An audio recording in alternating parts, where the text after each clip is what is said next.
नमस्कार दोस्तों, कैसे हैं आप सभी। उम्मीद करती हूँ आप सभी बहुत अच्छे होंगे।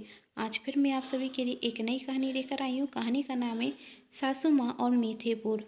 यदि आप सभी को मेरे द्वारा लिखी गई ये कहानी पसंद आए तो चैनल को सब्सक्राइब कर लीजिएगा और पास में जो बेल आइकन का बटन है उसे प्रेस करना बिल्कुल ना भूलें, क्योंकि उसी से मिलेंगी आप सभी को मेरी आने वाली हर कहानी की नोटिफिकेशन। कहानी पसंद आने पर वीडियो को लाइक ज़रूर कीजिएगा, क्योंकि जब आप करते हैं वीडियो को लाइक तो मुझे मिलती कहानी लिखने के लिए प्रेरणा, और कहानी को अपनों के साथ शेयर करना बिल्कुल ना भूलें, जैसे कहानी ज़्यादा से ज़्यादा लोगों तक पहुंच सके।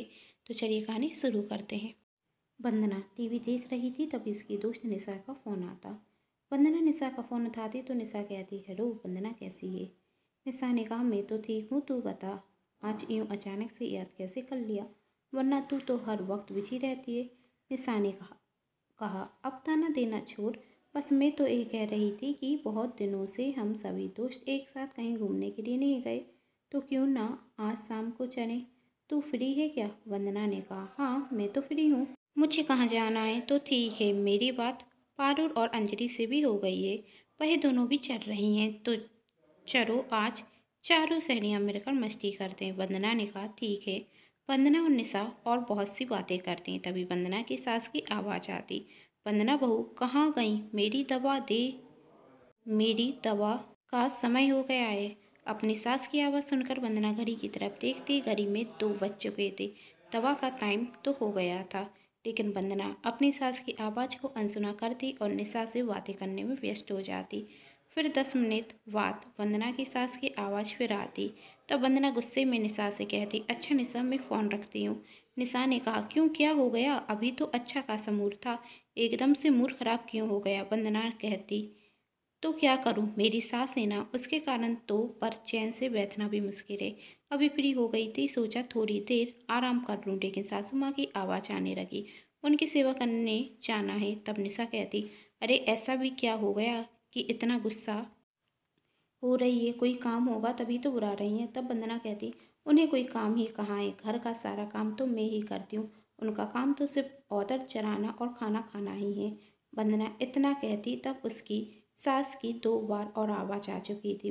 तब वंदना कहती, फ़ोन रखती हूँ, वरना ये बुढ़िया चिल्लाकर मेरे कान फोड़ देगी।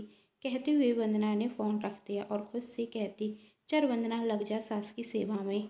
गुस्से में वही अपनी सास के कमरे में जाती और कहती, क्या हुआ, क्यों करा फाड़ कर चिल्ला रही हो।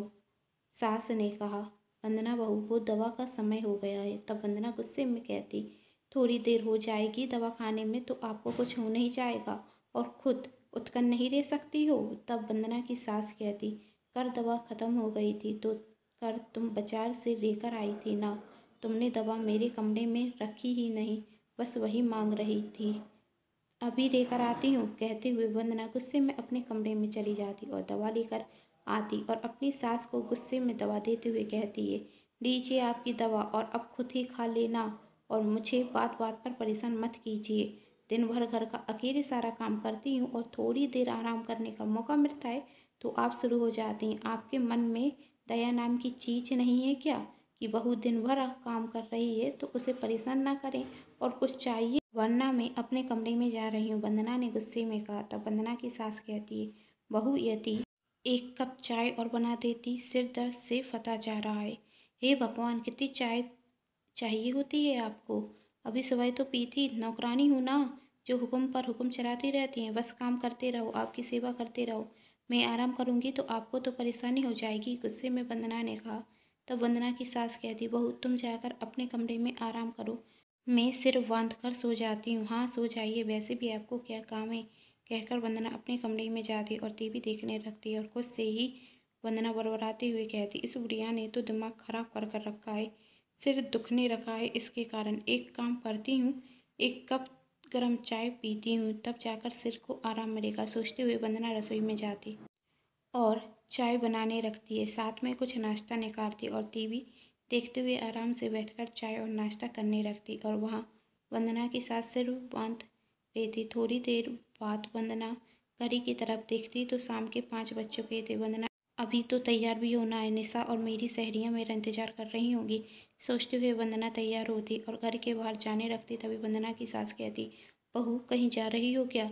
तब वंदना गुस्से में कहती, तो के बिना काम नहीं चलता आपका, और दिखता नहीं तैयार हो तो कहीं जा ही रही होंगी, अपनी सहेलियों के साथ घूमने के लिए जा रही हूँ, तो खाना भी मैं वहीं खाऊंगी। आपके लिए सुबह की 2 रोटियाँ रखी हैं, अचार के साथ खा लेना।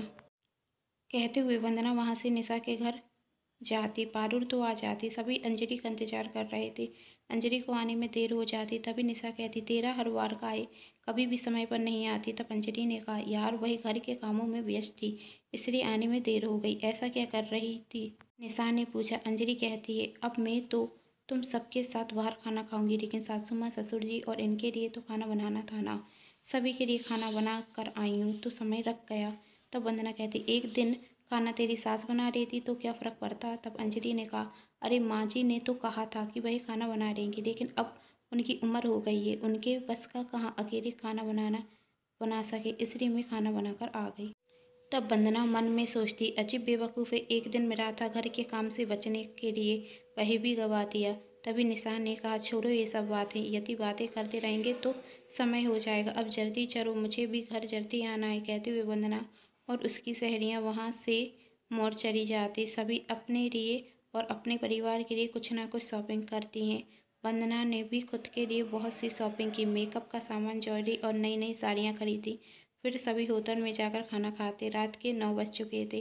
वंदना को आने में देर हो जाती। उसकी सास उसका इंतजार कर रही थी। तभी वंदना की सास पड़ोसी के फ़ोन से वंदना को फ़ोन करती। पड़ोसी का नंबर देखकर वंदना समझ जाती कि फ़ोन उसकी सास ने ही रखाने को कहा होगा और वह फ़ोन नहीं उठाती। थोड़ी देर बाद जब वंदना घर आती तो अपनी सास से गुस्से में कहती, आपको सब्र भी नहीं है क्या? मैं अपनी सहेलियों के साथ गई थी, पता था ना, तो फ़ोन करने की क्या ज़रूरत थी? बहू आने में तुझे देर हो गई, तेरी चिंता हो रही थी इसलिए फ़ोन किया। मेरी चिंता करने की कोई ज़रूरत नहीं है, कोई छोटी सी बच्ची नहीं हूँ मैं। और क्या देर हुई है? अभी सिर्फ 10 ही तो बचे हैं। कहते हुए वंदना अपने कमरे में चली जाती। तब उसके पति रवि का फ़ोन आता है। वह वंदना से कहता, कैसी हो वंदना, घर पर सब ठीक तो है? और माँ कैसी हैं, उनका स्वास्थ्य ठीक तो है ना?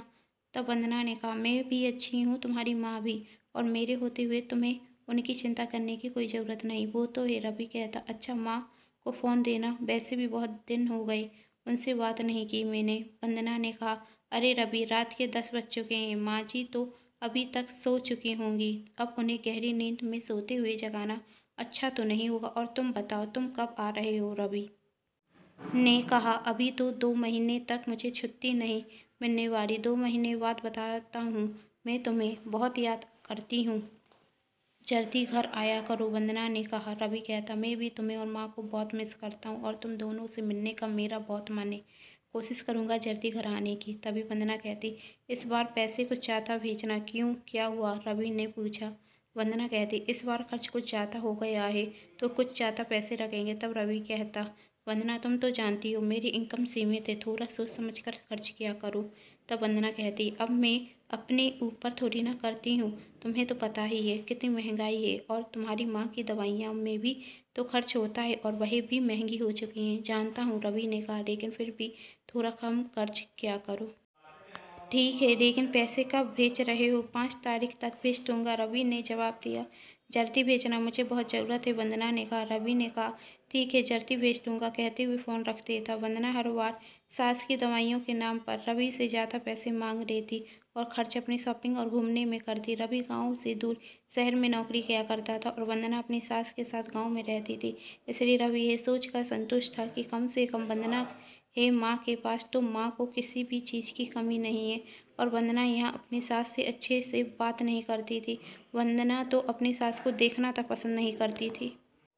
इसी तरह दिन निकलते गए और एक दिन वंदना की भाभी उससे मिलने के लिए गांव आती।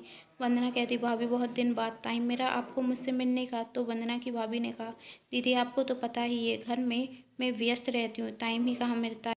वो तो मुझे काम था इसलिए गांव आना पड़ा, तो सोचा आपसे भी मिलती हुई जाऊं। अच्छा किया भाभी आप आ गईं, मैं आपके लिए अभी गरम गरम खाना बनाती हूँ। कहते हुए वंदना रसोई घर में जाती। तभी वंदना की भाभी भी पीछे से मदद करने के लिए जाती। दोनों बहुत बातें भी करते और साथ में खाना भी तैयार हो जाता। वंदना खाना डाइनिंग टेबल पर लगा देती और अपनी भाभी से कहती, भाभी खाना खाना शुरू करें, मुझे तो बहुत तेज़ भूख लग रही है, देखिए तो मैंने तो आपके मनपसंद मिठाई भी बनाई है। तभी वंदना की भाभी कहती, दीदी आप जाकर अपनी सासू माँ को भी बुला लीजिए, सब मिलकर खाना खाएंगे तो अच्छा लगेगा।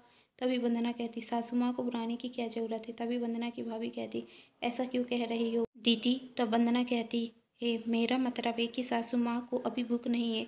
उनका खाना खाने का समय थोड़ी देर बाद होता है और वही अपने समय से ही खाना खाते हैं। एक काम करते हैं, जब तक हम खाना खा लेते हैं और मैं अपनी सासू माँ को बाद में खाना परस दूँगी, लेकिन जब तक तो सब ठंडा हो जाएगा। भाभी ने कहा, अरे भाभी, मैं उनके लिए खाना गर्म कर दूँगी, आप चिंता मत कीजिए। आप खाना खा लीजिए, आपको घर भी तो जाना है, बस का टाइम हो रहा है। हाँ, तुम सही कह रही हो। कहते हुए वंदना और उसकी भाभी खाना खा लेती और खाना खाने के बाद वंदना की भाभी वंदना की सास के पैर छूती, उनसे मिलकर वापस चली जाती और वंदना एक कटोरी दाल और 2 रोटी जाकर अपनी सास को देते हुए कहती, लीजिए खा लीजिए खाना। वंदना ने जो मिठाई और पकवान बनाए थे वह अपनी सास को नहीं देती और कहती, यह तो कुछ दिनों में ही खाऊंगी, यह क्या करेंगी खाकर। वंदना हर बार ऐसा ही करती, अपने लिए मिठाई और पकवान बनाती और अपनी सास को अचार के साथ या बची हुई दाल सब्जी के साथ ही रोटी दे देती।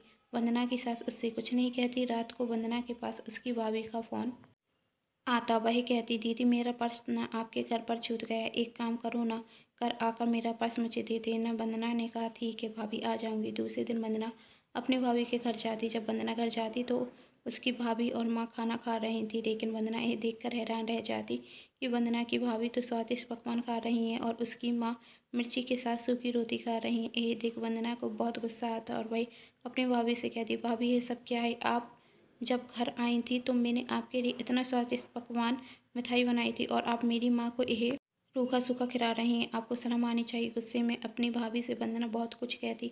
तभी वंदना की माँ कहती हैं, उसे नहीं, शर्म तो तुझे आनी चाहिए। तब वंदना कहती, माँ आप मुझसे ऐसा क्यों कह रही हैं, गलत तो भाभी हैं।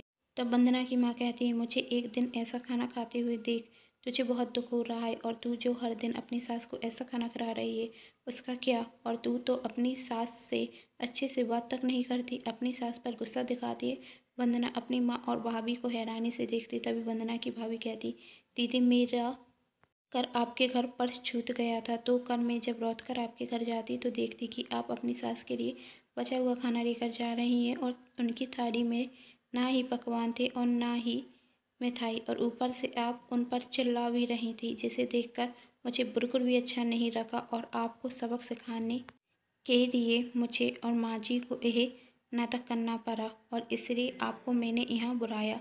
तब वंदना की माँ कहती है, बहू सच कह रही है, मैं तुझे यही समझाना चाहती थी, जब यही व्यवहार तेरी माँ के साथ होगा तो तुझे कैसा लगेगा। वंदना को अपनी गलती का एहसास होता और उसकी आंखों से आंसू बहने लगते। तब वंदना की माँ कहती है, मेरी बहू तो बहुत अच्छी है, वही अपनी माँ और सास में भेदभाव नहीं करती, मेरी पसंद नापसंद का बहुत अच्छे से ख्याल रखती है, मुझसे काम करने के लिए भी नहीं कहती। काश मेरी बेटी भी ऐसी ही होती।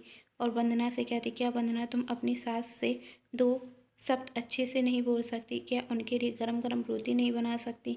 वंदना को अपनी गलती का एहसास होता और वह माफ़ी मांगते हुए कहती, माँ ऐसा मत कहिए, मैं अपनी सास को अपनी माँ की तरह ही प्यार दूंगी और उनकी मन से सेवा करूंगी। उस दिन से वंदना ने अपनी सास से बात बात पर चिढ़ाना बंद कर दिया और अब वह दोनों एक साथ बैठकर खाना खाते हैं। वंदना अब अपनी सास से नाराज़गी नहीं, प्रेम जताती थी और इससे वंदना की सास बहुत खुश है, क्योंकि उन्हें बुढ़ापे में अपने बेटे और बहू का प्यार ही चाहिए था। कहानी पसंद आने पर चैनल को सब्सक्राइब, वीडियो को लाइक एंड शेयर जरूर कीजिएगा। Thanks for watching.